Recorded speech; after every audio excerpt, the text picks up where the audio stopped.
students, I welcome you all to today's session. I hope all of you are doing perfect at your places. Today's topic is separation of substances, यानी कि कुछ ऐसे mixed components जो एक substance का formation करते हैं, उनको किस तरीके से separate करा जाता है.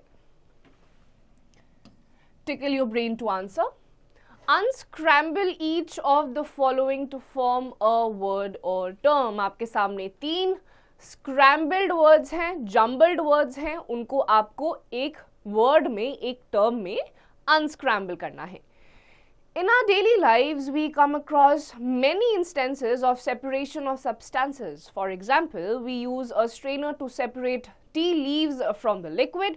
A plate of poha contains various components like groundnuts, chili, onion, potato, etc. If we do not want the chili, we remove it by hand. Thus, in order to separate individual components from a mixture, we use various separation methods. So students, daily lives में आप ऐसे बहुत सारे instances को देखेंगे जहाँ पे आप अपने लेवल पे भी सेपरेशन करते हैं. फॉर एग्जाम्पल, कभी कभी आप घर पे कोई दाल खाते हैं, उसमें टमाटर आ जाता है तो आप उसे हटा देते हैं. ये भी एक सेपरेशन टेक्निक है.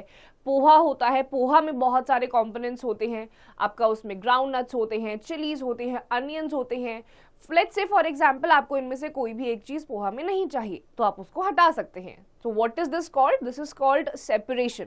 तो किसी भी एक इंडिविजुअल सब्सटेंस में जिसमें बहुत सारे अलग अलग कंपोनेंट्स होते हैं, जब आप चीजों को सेपरेट, हटाना शुरू करते हैं, अलग करना शुरू करते हैं, that process is known as separation. Know it to.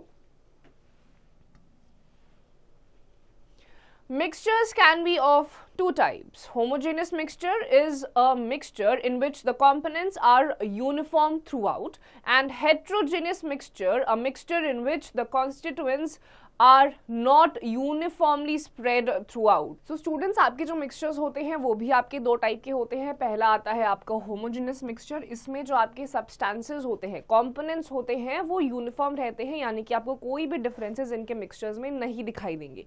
On the other hand, जो heterogeneous mixtures होते हैं, इन मिक्सचर्स के जो आपके अलग अलग कॉन्स्टिट्यूएंट्स होते हैं, दे आर नॉन यूनिफॉर्म, यानी कि आपको इनके मिक्सचर्स के बीच में कॉन्स्टिट्यूएंट्स में डिफरेंसेस दिखाई देते हैं. Methods of separation. अब आप देखेंगे कि कौन से मेथड्स होते हैं जिनके बेसिस पे आप किसी भी टाइप के मिक्सचर के सब्सटेंसेस को सेपरेट करते हैं, अलग करते हैं. The choice of method of separation depends on the nature of components of a mixture. The components are separated on the basis of their physical properties such as particle size, state of matter, magnetic nature and solubility, as no two components can have all identical physical properties. तो आपके जो अलग अलग type के mixtures होते हैं, अभी आपने होमोजेनस और हेट्रोजेनस इन दोनों के बारे में पढ़ा था, बट इनके अंदर भी आपके जो मिक्सचर्स होते हैं उनकी फिजिकल प्रॉपर्टीज अलग होती हैं. स्टेट ऑफ मैटर अलग होता है, कुछ सॉलिड होंगे, कुछ लिक्विड होंगे, कुछ आपके अलग स्टेट में होंगे, गैशियस फॉर्म में होंगे, वेपराइज्ड फॉर्म में होंगे. उसके बाद आपके साइज आ जाते हैं पार्टिकल्स के. तो कौन से मिक्सचर को आपको किस तरीके से सेपरेट करना है, कौन सा मेथड आप पिक करते हैं, depends on the physical property of the mixture. Let's study the following examples. In a mixture of sugar crystal and sand particles, the components can be separated easily on the basis of particle size. तो आपका जो पानी में कभी आप चीनी अगर घोलते हैं तो वो पार्टिकल साइज के बेसिस पे आप उसको सेपरेट कर सकते हैं. During the preparation of tea leaves are separated from the liquid utilizing the difference in their state of matter. चाय को भी कभी आप बनाएंगे घर पे, चाय पत्ती आप उसमें डालते हैं, अलग अलग टी लीव्स डालते हैं, इलायची डालते हैं, अपने हिसाब से जो भी चीज़ें डालते हैं. फाइनली जब आप उनको सेपरेट करना होता है, स्ट्रेन करते हैं आप उसको एक स्ट्रेनर की मदद से, और आपको जितने भी पार्टिकल्स अलग अलग होते हैं साइजेस के वो ऊपर रह जाते हैं, और बाकी का जो आपका लिक्विड मैटर होता है वो आपके दूसरे कंटेनर में आ जाता है. तो ये भी एक सेपरेशन टेक्निक है. In a mixture of iron fillings and sulfur, the components are separated on the basis of magnetic nature. Iron fillings get attracted towards a magnet, whereas sulfur does not. अब आपके अलग अलग type के mixtures आते हैं जिसमें ion और sulphur की फिलिंग्स होती है। तो इसमें अगर आपको सल्फर को और आयन को सेपरेट करना होता है तो एक मैग्नेट का यूज करा जाता है। And it is very natural कि अगर आप एक मैग्नेट को बीच में रखेंगे ऐसे मिक्सचर के तो आयन मैग्नेट की तरफ अट्रैक्ट हो जाएगा, सल्फर मैग्नेट की तरफ अट्रैक्ट नहीं होगा, thereby resulting in the separation of these two substances. Separation is also done on the basis of solubility. It is the property of a substance to dissolve in another substance which is generally a liquid. Substances which get completely dissolved in liquid are called soluble substances. Substances which do not dissolve in liquids are called insoluble substances. For example, sugar is soluble in water whereas sand is insoluble. अब आपके separation जो होती है वो solubility पे depend करती है। Solubility क्या होता है, आप अगर पानी या नमक डालते हैं पानी में तो वो घुल जाती हैं, उसके बाद आप उसको अलग नहीं कर सकते हैं। ऑन दी अदर हैंड मिट्टी, सैंड को अगर आप पानी में डालेंगे वो कभी भी डिसॉल्व नहीं करता है, थोड़ी देर के बाद वो सेडिमेंट नीचे की तरफ वो बैठ जाता है जिसको आप बड़ी आसानी से फिर सेपरेट कर सकते हैं। Let's discuss the various methods of separation in detail. Separation of solids from solids, तो सॉलिड पार्टिकल्स से ही जब आपको सॉलिड को निकालना होता है तो कौन सी टेक्निक्स यूज होती हैं। सबसे पहला है हैंड पिकिंग, यानी कि आप हाथ से चुन के अलग करते हैं। This is the simplest method of separating unwanted materials from a mixture of solids in which the components are different in colour, size and shape. तो सबसे पहले आप क्या करते हैं, आपका एक सॉलिड पार्टिकल होता है, उसी सॉलिड पार्टिकल में से आपको जो दूसरे सॉलिड पार्टिकल अलग करने होते हैं, उसके साइजेस अलग होते हैं, शेप अलग होता है, बहुत ही अच्छे से विजिबल होता है, आप उसको हैंड पिक कर सकते हैं। फॉर एग्जाम्पल कभी कभी राइस को जब आपको साफ करना होता है तो राइस भी आपका सॉलिड पार्टिकल है, उसमें जो आपकी गंदगी मौजूद रहती है वो भी आपके सॉलिड पार्टिकल्स में ही आती है, तो उसको भी आप हैंड पिक करके अलग कर सकते हैं। This method is preferred when the quantity of the undesirable substance present in the mixture is small. It is usually used to separate substances like small pebbles or insects from rice, wheat and pulses. तो आपका hand picking वाला method जब solid से ही solid को हटाना होता है तब यूज करा जाता है जब आपका अनडिजायरेबल सब्सटेंस, जो गंदगी होती है, वो कम क्वांटिटी में होती है। जैसे कि अभी आपको एग्जाम्पल बताया गया था राइस का, वीट का, पल्सेस का, आपकी दालों में भी ऐसी बहुत सारी गंदगी होती है पर इतनी ज्यादा क्वांटिटी में नहीं होती है, तो उसको आप हैंड पिक करके निकाल सकते हैं। Second is threshing. Threshing is the process of separating grains from the stalks. You must have seen wheat or paddy crop. Each plant has a stalk that support grains. Each stalk has many grains. We need these grains from the stalk. For that, we cut stalks and make their bundles. Bundles are allowed to dry for a few days. When the stalks are dried, grains are separated from them either manually or with the help of a machine called thresher or combine. अब आपका आता है threshing. आपने कभी कभी देखा भी होगा फार्मर्स को या फिर आसपास की जो लेडीज होती हैं वो भी थ्रेशिंग करती हैं। किस तरीके से करती हैं, ये स्टॉक्स में होता है। आपके ग्रेन्स होते हैं, पैडी के होते हैं, वीट के, इनके अलग अलग स्टॉक्स होते हैं। स्टॉक्स यानी कि आपको पूरी खेती उखाड़ दी जाती है एक साथ, उसके बाद इसके साथ थ्रेशिंग करी जाती है। थ्रेशिंग में क्या होता है, इनके बंडल्स बनाए जाते हैं, उसके बाद इनको कुछ टाइम के लिए सुखाया जाता है। सुखाने के बाद या तो मैनुअली इनको सेपरेट कर दिया जाता है यानी कि हाथों से ही, या फिर दूसरा तरीका होता है, आपकी एक मशीन आती है जिसका नाम होता है थ्रेशर या फिर कंबाइन, उसकी मदद से। ये पहली जो पिक्चर है ये आपका मैनुअल थ्रेशिंग है, बिना किसी मशीन के करा जाता है। And this is the machine जिससे कि आपका अनवांटेड सब्सटेंस व्हीट और पैडी के बंडल से, स्टॉक्स से निकाला जाता है ताकि क्रॉप्स को एक्सट्रैक्ट किया जाए। In manual threshing, stalks are beaten on a plank or stone to free the grains. Sometimes threshing is done with the help of bullocks. तो manual threshing क्या होता है, जिसमें मशीन का यूज नहीं करा जाता है। इसमें आपके जो प्लैंक्स होते हैं, एक फट्टे होते हैं लकड़ी के, उसके ऊपर आपके बंडल्स को, स्टॉक्स को रखकर बहुत अच्छे से पीटा जाता है जिससे कि आपके ड्राइड जितना भी पार्ट होता है वो सेपरेट हो जाता है and then finally you get grains. तीसरा मेथड है winnowing. The grains are separated by threshing need to be winnowed. Winnowing helps the separation of grains from the chaff. In winnowing, the mixture of grains and husk is allowed to fall down from a height. The wind carries the lighter husk with it. The grains, being heavier, fall vertically down on the ground and form a heap. The husk particles also form a heap a short distance away from the help of grains. अब आपका जो तीसरा method है वो winnowing है. Winnowing में क्या होता है, इसमें आपके जितने भी पार्टिकल्स होते हैं जो फाइनली आपके थ्रेशिंग के बाद जो आपके पास एक बंडल बचता है उसमें भी आपका हस्क एक ड्राइड पार्टिकल होता है जो आपके क्रॉप्स के साथ अटैच रहता है. ये लाइट होते हैं, इसमें कुछ हाइट से, जैसे कि आपको इस पिक्चर में दिखाई दे रहा है, थोड़ी सी हाइट से किसी भी एक चीज में रख के उसको हिलाया जाता है, शफल करा जाता है, जिससे क्या होता है आपके ग्रेन्स हैवी होते हैं तो वर्टिकली नीचे गिर जाते हैं, एक हीप का फॉर्मेशन, बंडल का फॉर्मेशन कर देते हैं. और जो आपका ड्राइड हस्क होता है इसको सेपरेट करना होता है, क्योंकि वो लाइटर होता है तो जैसे ही आप उस चीज को हिलाना शुरू करेंगे शाफ्ट को, वो आपका दूसरे डायरेक्शन में मूव होना स्टार्ट हो जाएगा. तो विनोइंग में आपका इस तरीके से ग्रेन्स को सेपरेट करा जाता है. Next in the list is sieving. If the components of a mixture are of different sizes, they can be separated by sieving. अब sieving आपका कब यूज होता है, जब आपके अलग अलग undesirable substances sizes उनके आपके different होते हैं, uniform नहीं होते. The smaller components passes through the pores of the sieve, whereas the larger component, stones or husk, is left behind in it. This method is used in some homes to separate wheat brain, the bigger particles from flour. अब आपका क्या होता है sieving में, जो आपके larger particles होते हैं कुछ आपके, और कुछ आपके जो होते हैं स्मॉलर पार्टिकल्स होते हैं. तो सीविंग के थ्रू से क्या होता है, आपके जितने भी स्मॉलर पार्टिकल्स होते हैं वो पोर्स के थ्रू पास ऑन हो जाते हैं and the larger particles stay back, thereby resulting in the separation of all the substances. However, sieving wheat flour is not advisable, as wheat bran which is removed during sieving is very rich in nutrients and is also a rich source of fiber. It is better to remove visible impurities by hand picking.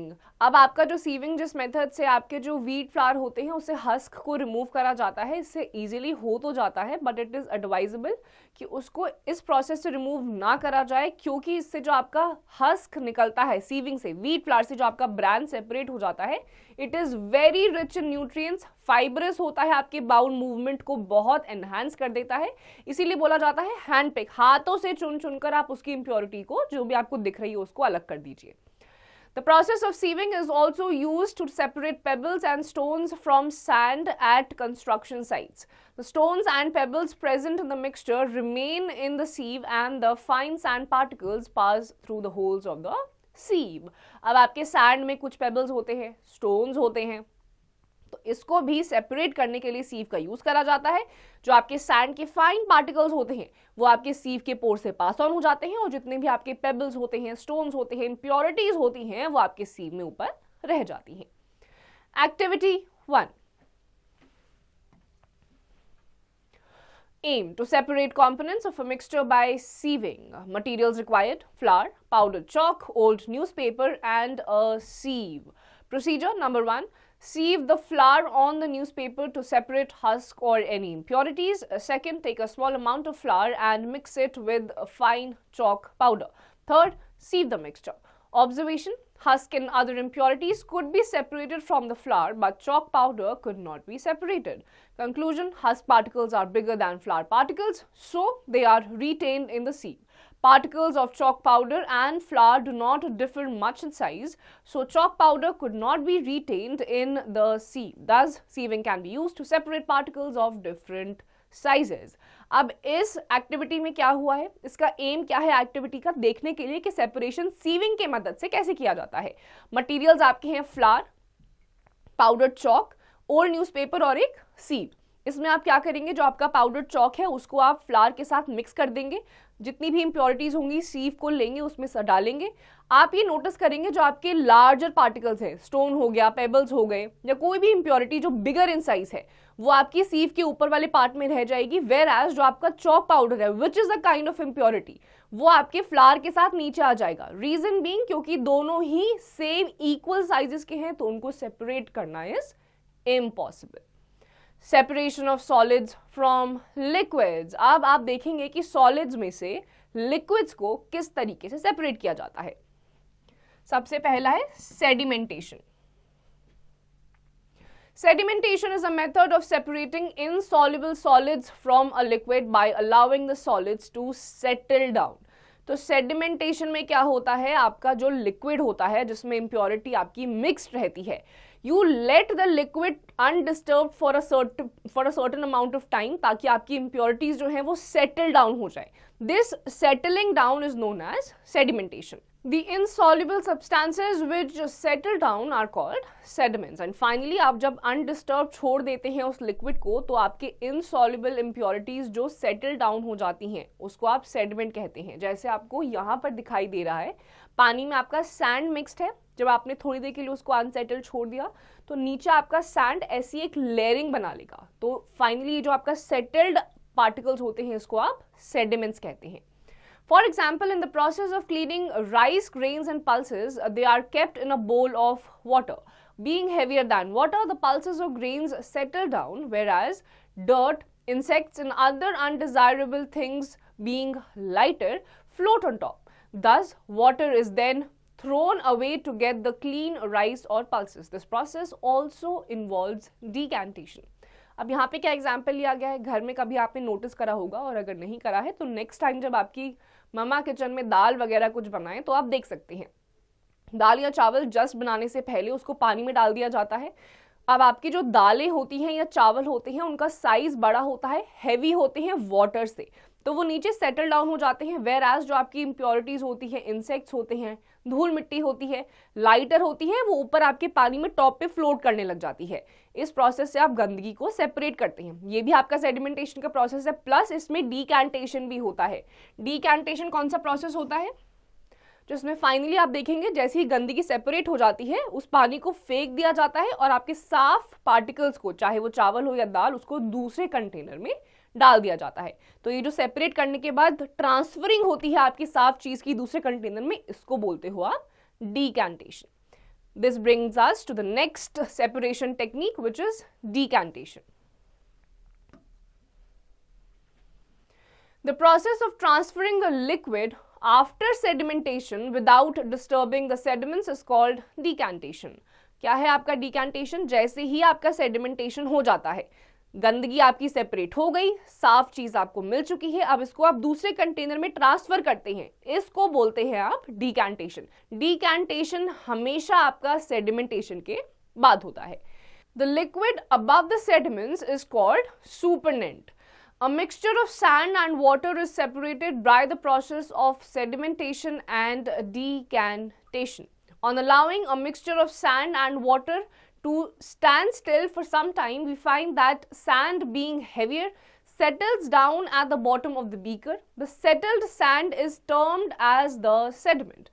The clean water which gets collected on the top of the sediment can now be poured out and collected in another container by the process of decantation. अब आपका जो sand होता है, मिट्टी में जब उसको घोल दिया जाता है, तो क्योंकि आपका सैंड एक इनसॉल्युबल पार्टिकल है या सब्सटेंस है, वो वाटर में कभी भी डिसॉल्व होगा ही नहीं। तो कुछ देर के लिए जब आप उसको कुछ देर के लिए अनडिस्टर्ब छोड़ देते हैं, छूते नहीं हैं, तो कुछ मिनट के बाद आप देखेंगे सैंड के जो पार्टिकल्स हैं वो नीचे सेडिमेंट होना स्टार्ट हो जाएंगे। ये आपका सेडिमेंटेशन है।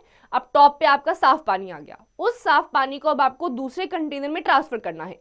तो ये साफ पानी जब सेडिमेंटेशन के बाद आप दूसरे कंटेनर में ट्रांसफर करते हैं, इसको आप बोलते हैं डीकैंटेशन।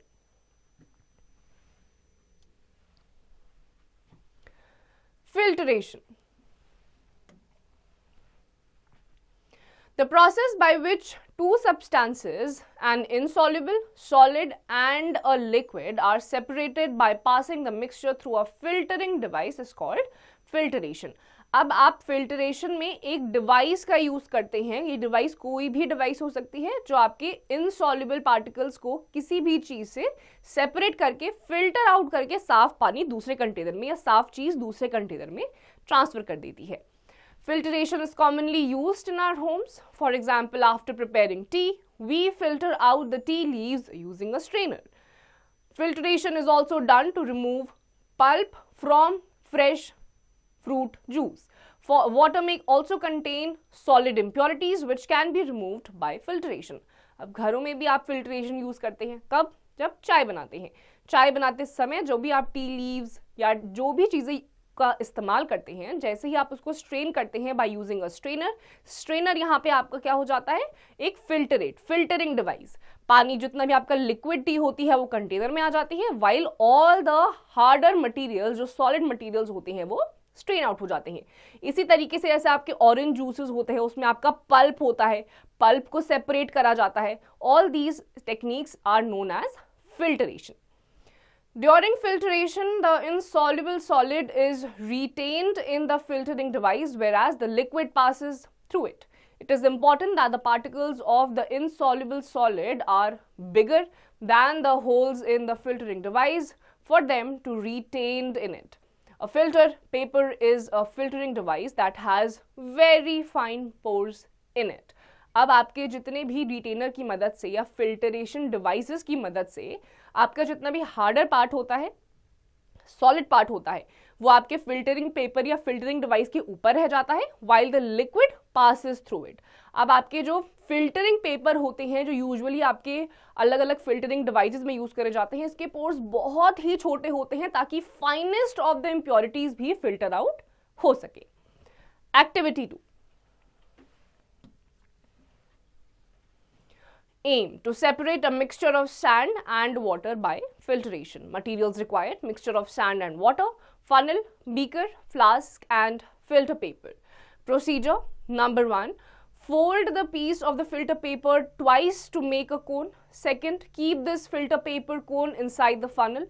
Place the funnel into the flask. Number 3, pour the mixture into the flask through the funnel. Observation: it is observed that sand is retained in the filter paper but water passes through. Conclusion: sand and water can be separated by filtration. अब इस activity में क्या होगा? Sand और water को आप filtration की मदद से अलग करेंगे। सेडिमेंटेशन से तो आपने देख लिया किस तरीके से करा जाता है, बट फिल्टरेशन के प्रोसेस से भी आप ये अलग कर सकते हैं। इसके लिए आपको क्या चीजें चाहिए? Mixture of sand and water, mix कर दीजिए पानी में आप सैंड को। फनल आपको चाहिए, बीकर चाहिए, flask and a filter paper. इसके बाद आपका जो फिल्टर पेपर है उसको आप एक कोन के साइज में फोल्ड कर देंगे, फनल में उसको प्लेस करेंगे, फिल्टरिंग पेपर लगाएंगे, उसके ऊपर से मिक्सचर को जब पास ऑन होने देंगे तो आपके जो सैंड के पार्टिकल्स हैं वो ऊपर रह जाएंगे, क्योंकि फिल्टरिंग पेपर में बहुत ही पतले पतले पोर्स होते हैं जो सैंड पार्टिकल्स को भी नीचे नहीं जाने देते। लिक्विड आपका दूसरे फनल में साफ पानी आगे चला जाएगा। नोट 2,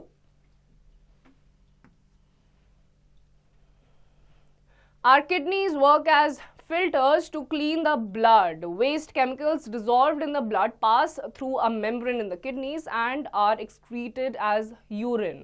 अब आपकी जो किडनीज होती हैं, हर किसी की बॉडी में जो 2 किडनीज होती हैं, पेयर ऑफ किडनीज होती हैं, वो फिल्टरेशन का ही काम करती हैं, आपके ब्लड को प्योरीफाई करती हैं। जितना भी वेस्ट प्रोडक्ट होता है, केमिकल्स होता है जो आपके मेम्ब्रेन से पास ऑन होता है, उसको वो फिल्टर आउट करती है, यूरिन के फॉर्म में उसको आपकी बॉडी से एक्सक्रीट कर देती है।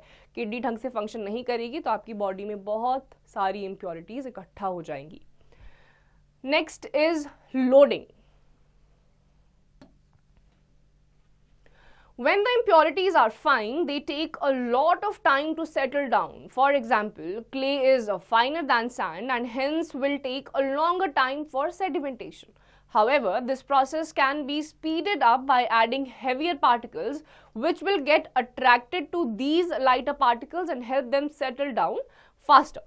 This process of adding heavier insoluble particles to a liquid or water is called loading. अब कभी कभी क्या होता है, आपके जो सेडिमेंटेशन का प्रोसेस है, अलग अलग इम्प्योरिटीज होती हैं जो सेटल डाउन होने में थोड़ा सा ज़्यादा टाइम ले सकती हैं। जैसे कि आपके जो क्ले पार्टिकल्स होते हैं बहुत ही छोटे छोटे होते हैं, सैंड के पार्टिकल्स बहुत छोटे छोटे होते हैं, तो नॉर्मल प्रोसेसेस में अगर आपको इनको सेपरेट करना है तो थोड़ा आपका एक्स्ट्रा टाइम जा सकता है। तो यहाँ पर क्या किया जाता है, हेवियर इनसॉल्युबल पार्टिकल्स को आपके वाटर में डाल दिया जाता है ताकि बाकी के जो लाइटर पार्टिकल्स हैं वो इन हेवियर पार्टिकल्स की तरफ अट्रैक्ट हो जाए और जल्दी से सेटल डाउन हो जाए। तो इस प्रोसेस को आप बोलते हो loading. Alum is a very common substance added to water to purify it. After rains, the impurities and suspended particles settle down by loading as the raindrops make the dust particles settle down. अब alum एक ऐसा substance है जो सबसे ज़्यादा आपका use करा जाता है पानी को प्योरीफाई करने के लिए, जो बाकी सारे लाइटर पार्टिकल्स को अपनी तरफ अट्रैक्ट कर देता है and it let's other particles settle down at a faster speed. Evaporation. The process in which a liquid changes into its vapor is called evaporation. पीछे के चैप्टर्स में भी आपने पढ़ा है, जिस फॉर्मेशन में आपका लिक्विड जो है गैसियस फॉर्म में चेंज हो जाता है, वेपराइज हो जाता है, उसको बोलते हो evaporation. This method is used to separate solids dissolved in a liquid. Liquid में जब सॉलिड डिसॉल्व होते हैं उनको जब आपको सेपरेट करना होता है तो evaporation यूज करा जाता है। When a solution is heated gently, the solvent evaporates from the surface of the liquid and the solid will be left behind. In some parts of the world, salt is obtained by evaporating sea water trapped in salt pans. Heat of the sun gradually evaporates the water in the pans and the salt is then piled to dry. But we do not consume it as it is. It is purified before consumption. अब आपका evaporation कहाँ पे use होता है? इसमें जब आपका कोई भी, सबसे पहले तो हम देखते हैं कोई भी सब्सटेंस आप लेंगे उसको जब आप जेंटली आराम से हीट अप करने देंगे तो वो धीरे धीरे इवेपोरेट होगा और जो आपका हेवियर पार्टिकल होगा, सॉलिड होगा, वो आपको आपके कंटेनर में दिखने लग जाएगा। ये बहुत सारी कंट्रीज में इंक्लूडिंग इंडिया सॉल्ट के एक्सट्रैक्शन के लिए यूज करा जाता है। जो आपका सी होता है उसकी साइड में एक गड्ढा सा बना दिया जाता है जहां पे आपका सी वाटर इकट्ठा करा जाता है। जैसे ही वो उस गड्ढे में इकट्ठा हो जाता है, कुछ दिनों के लिए सन की हीट से वो पानी इवेपोरेट हो जाता है, उस पूरे के पूरे एक गड्ढे में, होल में आपका बच जाता है सॉल्ट। इवेपोरेशन की मदद से यहाँ पर आपका लिक्विड में डिसॉल्व्ड सॉलिड को एक्सट्रैक्ट किया गया है। अब इस सॉल्ट को एज इट इज कंज्यूम नहीं करा जाता है, बहुत सारी इंप्योरिटीज होती हैं, हमारे घर तक जो नमक आता है वो उसको प्योरीफाई किया जाता है। Separation of liquids from liquids. अब लिक्विड्स में से लिक्विड्स को किस तरीके से सेपरेट करा जाता है? सबसे पहला है distillation. Distillation is the process in which evaporation is followed by condensation. When the solution is heated, the liquid component evaporates and escapes as vapor, which is cooled and condensed into liquid, called the distillate. अब आपका सबसे पहले distillation में क्या होता है? हमेशा आपका जो इवेपोरेशन होता है, इवेपोरेशन के बाद आपका कंडेंसेशन का प्रोसेस होता है। इसमें क्या होता है, जो आपका solution it is heated up gently, जो आपका लिक्विड होता है वो इवेपोरेट हो जाता है, वेपराइज फॉर्म में एस्केप कर जाता है। उसके बाद इसी वेपराइज फॉर्म को कंडेंस करने का मतलब क्या होता है? ठंडा करना, कूल डाउन करना। यही जो वेपराइज हीट जो एस्केप कर जाती है लिक्विड में से, ये कंडेंस फॉर्म में आती है, जिसको आप क्या बोलते हैं? डिस्टिलेट। यही प्रोसेस होता है आपका जिससे आपकी बारिश भी होती है। Distillate is used to obtain pure water from sea water in some countries like Saudi Arabia, but it is very expensive. Distillation is widely used in the perfume industry. Distilled water is used in car batteries, in steam irons and in laboratories. अब आपका distillation का जो process है it is very expensive, बहुत पैसे लग जाते हैं, तो सारे नेशंस इसको नहीं यूज कर सकते हैं वाटर के एक्सट्रैक्शन के लिए। ये आपकी सऊदी अरेबिया ऐसी जो बहुत ही रिच कंट्रीज होती हैं वहां पर यूज करा जाता है। और ये जो आपका डिस्टिल्ड वाटर होता है, आपके घरों में इन्वर्टर्स होते हैं, जनरेटर्स होते हैं, उन बैटरीज में जो पानी डाला जाता है वो आपका डिस्टिल्ड वाटर होता है। प्लस आपकी लैबोरेटरीज होती हैं, वहां पर भी इस पानी का यूज करा जाता है। Filtration in layers. When two immiscible liquids get mixed up, they can be separated using a separating funnel. A separating funnel has a stopper at the outlet. The mixture of immiscible liquids is put in the separating funnel and allowed to stand. The liquid which is thicker settles at the bottom and the liquid which is thinner occupies the top slot. Thicker liquid is poured out through the outlet. Thinner liquid is not allowed to flow out. For example, mixture of oil and water can be separated by this method. अब आपका क्या होता है, liquids में भी अलग अलग liquids में उनकी डेंसिटी डिफरेंसेस होते हैं, इसीलिए उसमें फिल्टरेशन का प्रोसेस यूज करा जाता है इन लेयरिंग्स। कैसे? पानी और आपका जो तेल होता है उसका दोनों ही लिक्विड है, बट डेंसिटी डिफरेंसेस हैं दोनों में ही। इसीलिए आप देखेंगे कभी भी आप तेल को जब मिक्स करने की कोशिश करते हैं पानी में, वो कभी मिक्स होगा ही नहीं। हमेशा आपको तेल की जो लेयर है वो आपको पानी के टॉप साइड में दिखाई देगी, क्योंकि उसकी डेंसिटी ज़्यादा होती है, थिक होती है। तो यहीं पे आपका फनल का यूज़ करा जाता है। जितना भी आपका सॉलिड पार्टिकल होता है वो नीचे आ जाता है, और आपका हार्ड पार्टिकल जो होता है टॉप की लेयर का फॉर्मेशन कर देता है। जितना भी आपका लिक्विड या सॉलिड पार्टिकल होता है उसको पास ऑन कर दिया जाता है फनल की मदद से, वेराज जो आपका जिसकी डेंसिटी ज़्यादा होती है, थिकर होता है, वो उसी में रिटेन कर दिया जाता है। ये आपका पानी से तेल को हटाने के लिए यूज़ किया जा सकता है। Solubility. We know that many substances dissolve in water and form a solution. Solubility is the ability of a given substance to dissolve in a solvent. Solubility increases with increasing temperature. तो solubility का मतलब होता है कौन सा substance liquid में dissolve हो सकता है या नहीं हो सकता है। A solution is uniform, that is homogeneous. The particles of the substances are not visible in the naked eye. A solution has a solvent and a solute. The solute is the substance which is added and the solvent is the substance to which the solute is added. तो सबसे पहले आपका कौन सा mixture आता है जो कि आपका यूनिफॉर्म होता है, होमोजेनियस। जैसे ही आप कोई भी पार्टिकल इसमें डिसॉल्व कर देंगे पानी में, आपको उसके पार्टिकल्स नेकेड आई से दिखाई नहीं देंगे, माइक्रोस्कोप की ज़रूरत आपको पड़ सकती है। जैसे कि चीनी को अगर आप पानी में मिक्स कर देंगे, घोल देंगे, तो आपको पार्टिकल्स उसके नहीं दिखाई देंगे। टेस्ट करने में पता चल जाएगा बट देखने से पता नहीं चलेगा। तो ये आपका होमोजेनस मिक्सचर है। इसमें आपका हमेशा एक सॉल्यूट होता है और एक सॉल्वेंट होता है। सॉल्यूट क्या होता है? सॉल्यूट वो होता है जो आप सॉल्वेंट में ऐड करते हैं, and solvent is the substance जिसमें आपका सॉल्यूट डाला जाता है। जैसे कि पानी और चीनी के केस में आपका सॉल्वेंट हो जाता है पानी और सॉल्यूट होता है sugar. For example, in the case of salt water, salt is the solute and water is the solvent. तो यहां पर आपका एग्जाम्पल किसका लिया गया है? नमक और पानी का। पानी जो है आपका सॉल्वेंट है, वेराज आपका जो नमक है वो आपका सॉल्यूट हो जाता है।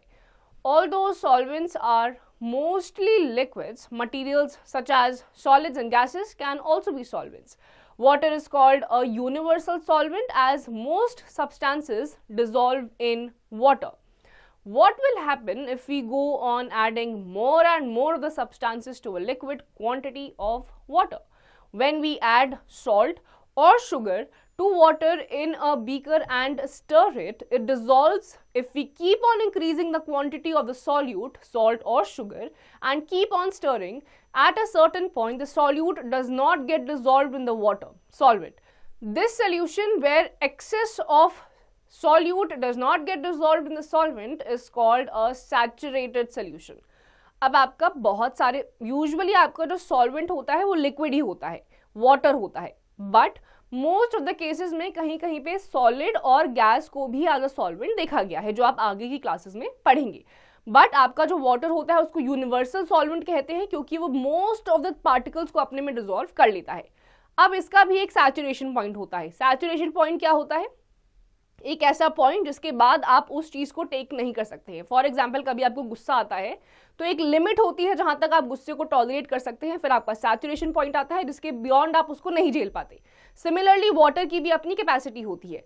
चीनी को आप डालते रहेंगे तो वो डिसॉल्व होगा, बट एक ऐसा पॉइंट आएगा जब चीनी के पार्टिकल्स या नमक के पार्टिकल्स आपके पानी में डिसॉल्व नहीं होंगे। अब इसमें क्या होता है, आपका चीनी क्योंकि बहुत ज्यादा हो जाती है, वाटर का सैचुरेशन पॉइंट आ जाता है, तो ऐसे सोल्यूशन को आप बोलते हैं saturated solution. Unsaturated solution is a solution which can dissolve more solutes at a given time interval. On the opposite side, आपका unsaturated solution कौन सा होता है? जो अलग अलग टाइम ऑफ इंटरवल में आपका सॉल्वेंट में अलग अलग सॉल्यूट को मिक्स कर सकता है। Solubility depends on many factors like A. Nature of solute, second nature of solvent, C. temperature. तो ये तीन चीजें हैं जिस पे आपका डिपेंड करता है कि सॉल्युबिलिटी होगी या नहीं होगी। पहला है नेचर ऑफ सॉल्यूट, सॉल्यूट किस टाइप का डाल रहे हैं। पानी अगर आपका है उसमें चीनी डालेंगे घुल जाएगा, नमक डालेंगे घुल जाएगा, लेकिन अगर आपने उसी में तेल को डाला वो नहीं घुलेगा, मिट्टी को डालोगे वो नहीं घुलेगा। तो सॉल्यूट का क्या नेचर है उस पर डिपेंड करती है solubility. Then the nature of solvent जिसमें आप डाल रहे हैं, अब वो पानी है, पानी में आप ये सब डालेंगे घुल जाएगा। अब तेल भी लिक्विड है, अब उसको आप एज अ सॉल्वेंट लेंगे, उसमें चीनी को डालने की कोशिश करेंगे वो नहीं घुलेगा। तो सॉल्वेंट किस तरीके का है वो भी डिपेंड करता है। Then comes your temperature, temperature पे डिपेंड करता है। बहुत ठंडी जगह है वहां पर पहली बात तो आपको लिक्विड स्टेट में पानी ही नहीं मिलेगा, तो उसमें आप कोई भी चीज को ऐड ऑन नहीं कर पाएंगे। तो ये 3 फैक्टर्स पे डिपेंड करता है कि सॉल्युबिलिटी किस तरीके की रहेगी। Solubility is an important phenomenon which has applications in our daily life. Water, being the universal solvent, dissolves a lot of substances including gases. It is because of the dissolved oxygen in water that aquatic plants and animals are able to breathe.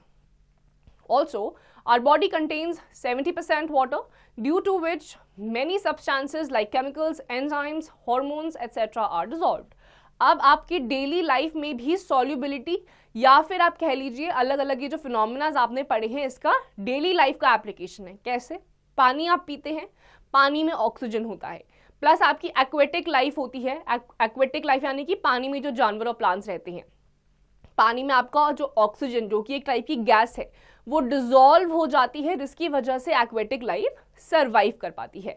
तो solubility का एक बहुत ही बड़ा application है हर किसी की daily life में। Know it to, a solution that contains more solute that the solvent can dissolve is called a supersaturated solution. In a normal solution, the solvent is greater than the solute for it to dissolve. Hence, a supersaturated solution is different. अब आपके कौन सी type के solutions आ जाते हैं? कुछ आपके ऐसे solutions होते हैं जिसमें सॉल्वेंट से ज्यादा क्वांटिटी आपकी हो जाती है सॉल्यूट की, तो ये आपके होते हैं सुपर सैचुरेटेड सॉल्यूशन। इसमें आपका सॉल्वेंट कम क्वांटिटी में होता है लेकिन सॉल्यूट जो होता है बहुत ज्यादा क्वांटिटी में होता है। Keep in mind. Evaporation. Conversion of liquid into vapor is called evaporation. Threshing, separation of grains from plant stalks is called threshing. Winnowing, separating of husk from grains using wind speed is called winnowing. Sieving, separation using wire or plastic mesh is called sieving. Filtration, when solid is separated from liquid using sieves is called filtration. Filter paper is a circular piece of a spherical thick paper. Saturated solution, a solution that can dissolve no more of the solute is called saturated solution. Unsaturated solution, a solution which can dissolve more solutes at a given time interval. तो इस chapter में आपने क्या क्या चीजें पढ़ी? Evaporation, जिसमें आपकी अलग अलग सॉलिड से सॉलिड को या सॉलिड को लिक्विड से सेपरेट करा जाता है। थ्रेशिंग, विनोइंग, सीविंग, आपकी अलग अलग टेक्निक्स जिससे ग्रेन्स और हस्क को अलग अलग सेपरेट करा जाता है। फिल्ट्रेशन से आपके पानी से अलग अलग इंप्योरिटीज निकाली जाती हैं। सैचुरेटेड सोल्यूशन आता है, अनसैचुरेटेड सोल्यूशन आता है जिसमें कि आपके सॉल्वेंट और सॉल्यूट की क्वांटिटी अलग अलग होती है। Wrap it up. Hand picking involves manually removing small stones, pebbles, insects, etc. from rice, pulses and spices. The commonly used methods of separation in crop fields are threshing and winnowing. Sedimentation and decantation are used to separate fine particulate matter from liquids. Filtration is used to separate insoluble solids from liquids. Solubility is the ability of a given substance to dissolve in a solvent. Solubility increases with the temperature. तो hand picking आपका कौन सा method होता है जिसमें आप हाथ से कोई भी पेबल्स को या स्टोन्स को किसी भी चीज से सॉलिड पार्टिकल से पिक कर लेते हैं। फिर आपके अलग अलग मेथड्स आते हैं, विनोइंग आता है, थ्रेशिंग आता है जिससे आप हस्क को आपके ग्रेन्स से सेपरेट करते हैं, सेडिमेंटेशन का प्रोसेस आता है, डीकैंटेशन आता है, उसके बाद आपके सैचुरेटेड अनसैचुरेटेड सॉल्यूशंस होते हैं जिसमें आपकी अलग अलग टाइप के सॉल्वेंट्स और सॉल्यूट्स का यूज किया जाता है। So students, with this we come to the end of this chapter. इसकी जितनी भी एक्सरसाइजेज हैं आप खुद से करिए।